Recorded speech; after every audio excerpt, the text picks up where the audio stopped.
Okay, let's continue in the East and go to the Battle of Florida, which is going to be an incredible series. It's their fourth meeting in the playoffs. The Panthers beat them up last year, 4-1. In 2022, the Lightning swept them, and the Lightning beat them again in 6 in 2021. And all three of those meetings resulted in one of those teams going to the Stanley Cup Finals or winning it, which is unbelievable. I wouldn't be surprised if Florida or Tampa go on a run here because they're that good and they have that championship pedigree. It's going to be a hell of a series. Let's talk injuries. Tampa Bay, they're looking pretty healthy, and Vasilevsky's looking like Vasilevsky. He's got hellebuck numbers, at least 10 this season. And the Lightning, the team in front of him, third best team in the league since January 1st. They got hot at the right time, snuck into that second spot, clinched home ice, and now they get Florida with their goaltender looking like their goaltender. That's a scary proposition. For the Panthers, injury-wise, they're looking good. We just heard the captain. No, he's not the captain. Matthew Tkachuk. I don't know why I thought he was the captain.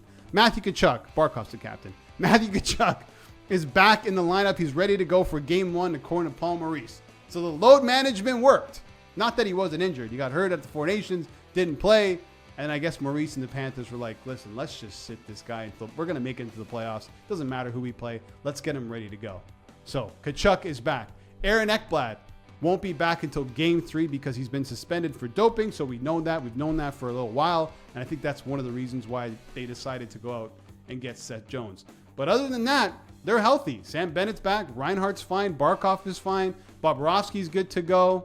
So the Florida Panthers are going to do what the Florida Panthers do. And they're going to try and beat up on the Tampa Bay Lightning and make a run to the Stanley Cup Final for the 3rd year in a row.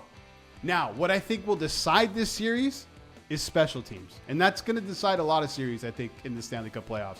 But the Florida Panthers, they're middle of the pack when it comes to their penalty kill, but they take the most penalties in the league. Most penalty minutes, most penalties taken. And that's a scary game to play against this Tampa Bay Lightning power play because it's lethal. Top 3 in the NHL. Top 3 at 5-on-5. So if they're not killing you at even strength and you're giving them power play opportunities in, a game where the margins are so thin, I have to lean towards Tampa. So give me Tampa in 7 games. It's going to be a great series. Those two teams are going to beat each other up, and then one of them will meet the Toronto Maple Leafs.